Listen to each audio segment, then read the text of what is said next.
In this video, we will discuss numericals of consumer behavior. Let's read these questions then solve it. तो question के अंदर क्या बोला है, if a person likes coffee that is C and tea that is E T while utility is this, तो हमें utility given है. इसने बोला price coffee price is four, पहले गिवन लिख लूँ. गिवन क्या है, सॉल्यूशन देखो.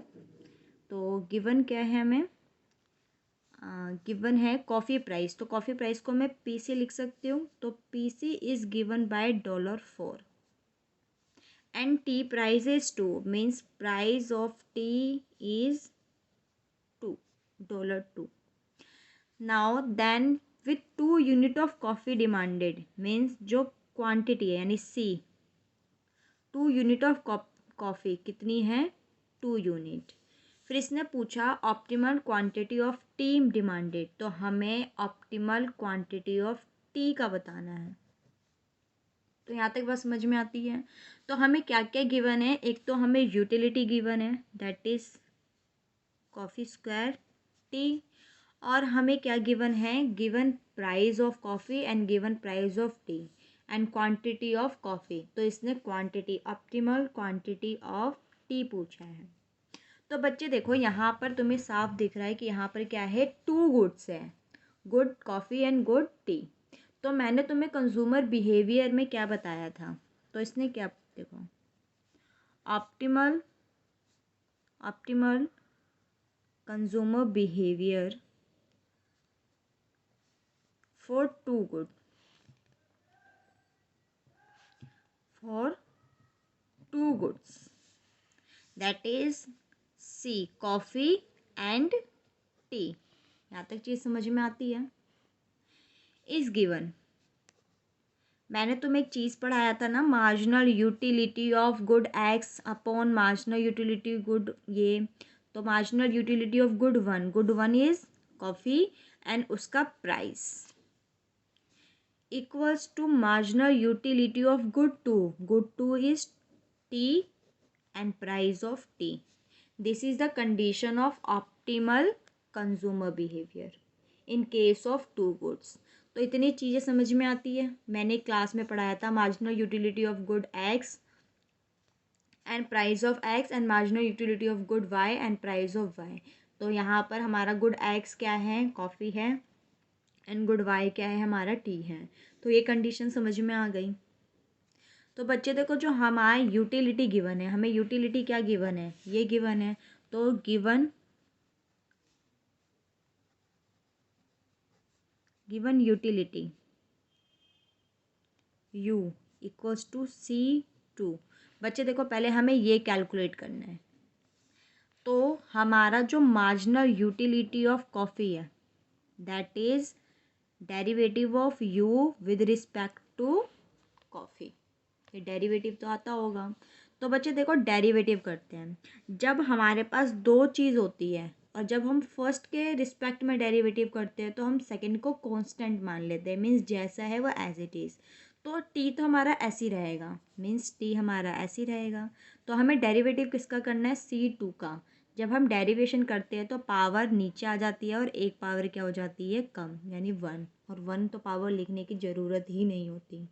मीन्स हमारा जो आ गया marginal utility of coffee is 2CT. यहाँ तक चीज़ें समझ में आ गई. इसी प्रकार इसी तरह हम मार्जिनल यूटिलिटी ऑफ टी निकालेंगे that is derivative of utility with respect to tea. तो देखो यहाँ पर ये कांस्टेंट, क्योंकि जब हम 2 में से किसी एक के रिस्पेक्ट में डेरिवेटिव करते हैं तो दूसरे को कांस्टेंट, तो सी तो यहाँ पर कांस्टेंट है. T1, टी की पावर क्या है, 1 है. तो 1 तो नीचे आ गया, तो 1 तो मेरे को लिखने की नीड नहीं है. अब पावर 1 माइनस कर दो, तो 1 माइनस 1 0, और किसी की पावर 0 क्या कहलाती है, 1, मीन्स C2. तो यहाँ तक चीज़ें समझ में आ गई. अब देखो ये जो वैल्यू है वो हम किस में पुट कर देंगे, ऑप्टिमल कंज्यूमर बिहेवियर में, मीन्स इसमें पुट कर देंगे. ठीक है. तो देखो मैंने यहाँ पर लिखा putting the marginal utility in optimal condition.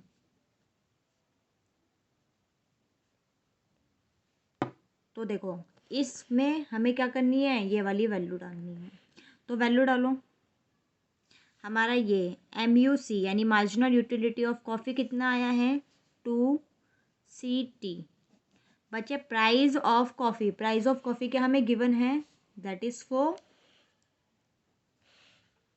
Equals to, देखो हमारा मार्जिनल यूटिलिटी T कितना आया है, C2, that is C2 and what is the price of T, that is 2। तो इतनी चीज़ें समझ में आ गई।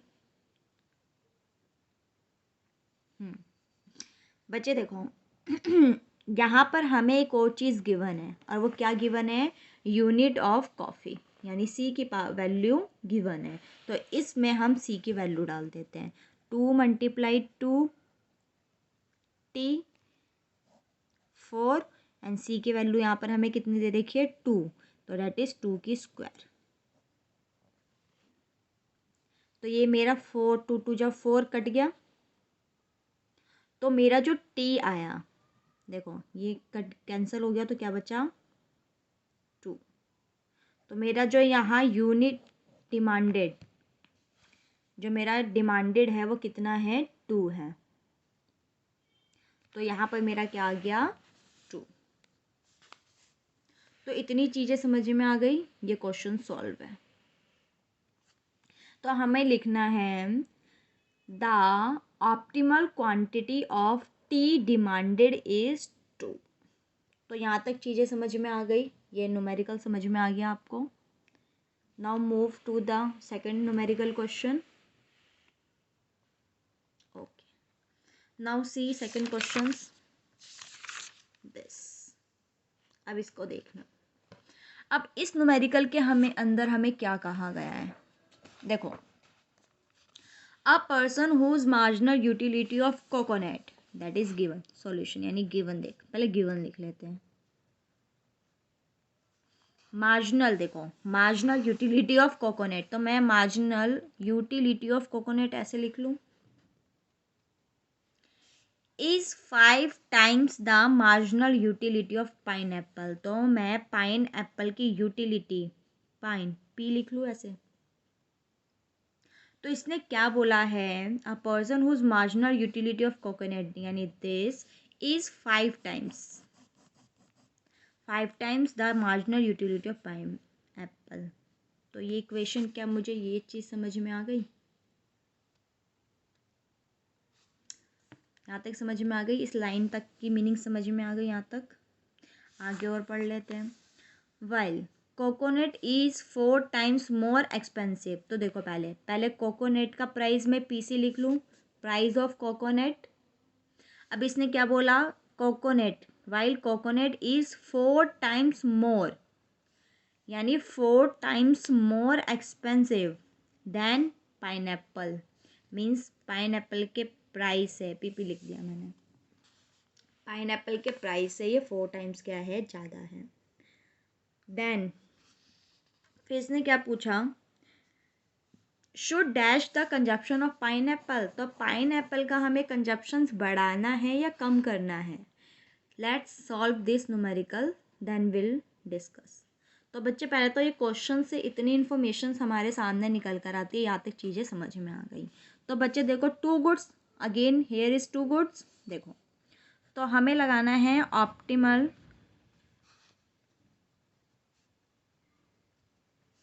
Consumer behaviour for 2 goods. क्या होता है, मार्जिनल यूटिलिटी ऑफ गुड 1 यानी that is C coconut divide by price of good 1 that is price of, and marginal utility of good 2 that is pineapple and price of pineapple. क्या यहाँ तक चीज़ें समझ में आ गई। बच्चे देखो क्या इसको मैं और सिंप्लीफाई कर सकती हूँ, marginal utility of coconut divide by marginal utility of equals to price of this and this. इसको मैंने कुछ नहीं किया, इसको इधर लेकर आ गए और इसको इधर लेकर आ गई। तो ये चीज़ समझ में आती है। इसकी वैल्यू क्या है, लेट्स सी। ये क्वेश्चन देख रहे हो, अगर मैं इसको यहाँ लेकर आती हूँ, इसको यहाँ, तो मीन्स जो मेरा marginal utility of C and marginal utility of P है इक्वल्स टू 5 आ जाएगा, अगर मैं इसको डिनोमिनेटर में ले आई तो। Same this, price of coconut divide by price of pineapple, तो इक्वल्स टू 4। यहाँ तक बात समझ में आती है बच्चे? देखो अभी यहाँ पर marginal utility of coconut and marginal utility of pineapple is 5 and price of coconut and price of pineapple is equals to 4 means greater than this। यहाँ तक चीज़ें समझ में आ गई? अब देखो हमारा ये 5 ग्रेटर देन है, इट्स मीन्स जो मेरी मार्जिनल यूटिलिटी फ्रॉम कोकोनट है ना, उससे मेरा जो यूटिलिटी है वो ज़्यादा है। मीन्स यहाँ की यूटिलिटी सेटिस्फेक्शन पावर ज़्यादा है। तो ज़्यादा तो तब होगी ना जब यहाँ की वैल्यू ज़्यादा और यहाँ की वैल्यू कम होगी। तो पहले तो इतनी चीज़ें समझ में आती है। ये ग्रेटर देन है तो मीन्स ये चीज़ वैल्यू बड़ी है। ये वैल्यू तब बड़ी है जब न्यूमरेटर बड़ा है डिनोमिनेटर छोटा है। तो ये चीज़ समझ में आ गई। Means marginal utility from coconut is higher then marginal utility of pineapple. Means इसकी यूटिलिटी ज़्यादा है और इसकी यूटिलिटी क्या है, कम है। हमारा ऑप्टिमल कंडीशंस क्या बोलता है कि ये हमारा क्या होना चाहिए, इक्वल होना चाहिए। तो इसको इक्वल करने के लिए हम क्या करेंगे, अगर ये ज़्यादा है तो मैं इसी को कम करके 4 तक लेकर आ जाती हूँ। अब ये वैल्यू 4 तक कैसे आएगी, अगर ये वैल्यू 4 तक आ गई तो ये मेरा इक्वल्स टू होकर क्या आ जाएगा, ऑप्टिमल कंज्यूमर बिहेवियर कंडीशन आ जाएगा। मीन्स इक्विलिब्रियम के लिए हमें ये क्या चाहिए होता है, इक्वल चाहिए होता है। But in this case this is greater than this, तो ये ज़्यादा है तो इसको हमें करना पड़ेगा कम। एक चीज़ ध्यान रखना, एक चीज़ बता रही हूँ, किसी कॉमोडिटी का जैसे कंजप्शंस बढ़ता है, कंजप्शंस इंक्रीज होता है, तो उससे मिलने वाली यूटिलिटी कम हो जाती है। बताऊंगी कैसे।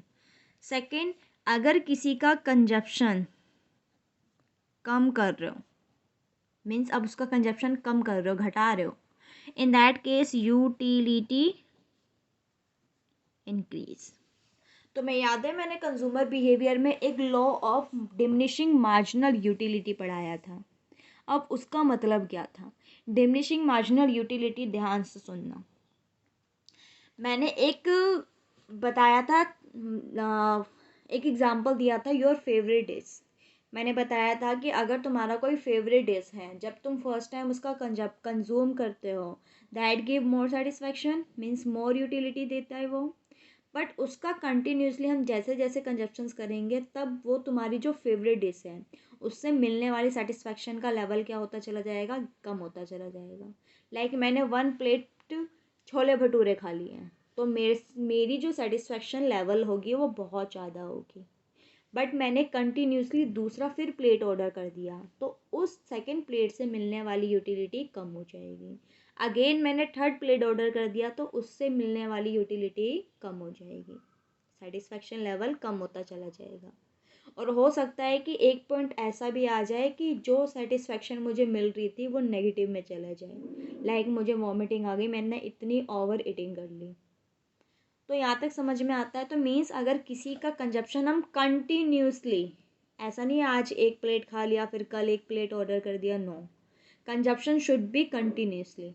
अगर मेरा कंजप्शन बढ़ता जा रहा है तो उसकी यूटिलिटी क्या होगी, कम होती चली जाएगी। आगे इसके जस्ट अपोजिट, फिर अगर किसी का हमने कंजप्शंस कम कर दिया तो उसकी यूटिलिटी क्या हो जाएगी, बढ़ जाएगी। ये तो केस समझ में आ गया। अब हम इस केस से इस केस को रिलेट करते हैं। बच्चे इसने यहाँ पर क्या पूछा, इसने पूछा should dash the consumption of pineapple. ये पाइनएप्पल के बारे में बात कर रहा है कि हमें पाइनएप्पल का कंजप्शन बढ़ाना है या कम करना है, पाइनएप्पल के बारे में पूछा है। तो यहाँ पर देखो, where is pineapple, pineapple is this. बच्चे देखो ये वाली जो पूरी वैल्यू है, ये पूरी वैल्यू क्या है हमारी, ग्रेटर देन है। तो हमें इस पूरी वैल्यू को क्या करना है, कम करना है। इस पूरी वैल्यू को कम करके 4 लेकर आना है, तभी ये इक्वल्स टू होकर हमारा ऑप्टिमल कंज्यूमर बिहेवियर आ जाएगा। तो ये हमारा कम कैसे होगा, जब हमारा डिनोमिनेटर ज़्यादा होगा और न्यूमरेटर कम। मीन्स अगर मैं या तो मैं न्यूमरेटर को कम कर दूँ या फिर मैं डिनोमिनेटर को ज़्यादा कर दूँ। न्यूमरेटर को कम कर दूँगी तब भी मेरी वैल्यू यहाँ घटेगी यानी कम होगी। अगर मैं डिनोमिनेटर को ज़्यादा कर दूँगी तो भी मेरी वैल्यू क्या हो जाएगी, ओवरऑल कम हो जाएगी। तो हमारे क्वेश्चंस में तो इसकी बात करी है कि इसके कंजप्शंस में हमें करना क्या है। तो बच्चे देखो यहाँ पर हमें वैल्यू को घटाना है यानी ओवरऑल वैल्यू को कम करना है, तो मीन्स इसकी वैल्यू को बढ़ाना पड़ेगा। अब इसकी वैल्यू कैसे बढ़ेगी, मीन्स यूटिलिटी कैसे बढ़ेगी, जब मैं इसका कंजप्शंस कम कर दूँगी। देखो जब इसका कंजप्शंस कम तो यूटिलिटी ज़्यादा। मीन्स अगर मैं पाइनएप्पल का कंजप्शंस कम करती हूँ तो यहाँ से मिलने वाली यूटिलिटी बढ़ जाएगी। अगर यहाँ की वैल्यू बढ़ गई तो ये ओवरऑल क्या हो जाएगा, न्यूमरेटर डिनोमिनेटर बढ़ गया तो ओवरऑल ये कम हो जाएगा। तो ये चीज़ें समझ में आ गई। तो यहाँ पर consumptions of pineapple should be decreases, कम करना पड़ेगा तभी तो यूटिलिटी बढ़ेगी यानी वैल्यू बढ़ जाएगी, मार्जिनल यूटिलिटी। तो यहाँ पर जो मेरा आंसर आएगा यानी ये देख रहे हो ये फिल, यहाँ पर क्या आएगा, should decrease the consumption of pineapple, यानी हमें पाइनएप्पल का कंजप्शन क्या करना पड़ेगा, डिक्रीज करना पड़ेगा। तो यहाँ तक चीज़ें समझ में आ गई। पेपर देख लो। In case of two goods this condition must be follow. अगर मैं वन कंडीशन बोलूँ तो इन वन कॉमोडिटी केस, तो इन वन कॉमोडिटी केस में पता है क्या आएगा, कुछ नहीं आएगा। वहाँ पर मेरा मार्जिनल यूटिलिटी ऑफ मान लो गुड एक्स है, must be equals to marginal price of good X in case of one good के केस में हमें ये कंडीशन फॉलो करनी है फिर। और in case of two good mostly वैसे 2 ही गुड आते हैं यानी 2 गुड्स कंडीशन आती है, तो ये वाली कंडीशन फुलफिल होगी। तो यहाँ तक ये दोनों न्यूमेरिकल समझ में आते हैं। तो ये मेरे 2 न्यूमेरिकल्स थे। तो आई होप ये न्यूमेरिकल तुम खुद से भी करके देखना एक बारी। तो यहाँ तक समझ में आ गया, क्लियर हो गया। अब आप नेक्स्ट वीडियो में प्रोड्यूसर से रिलेटेड न्यूमेरिकल्स करेंगे।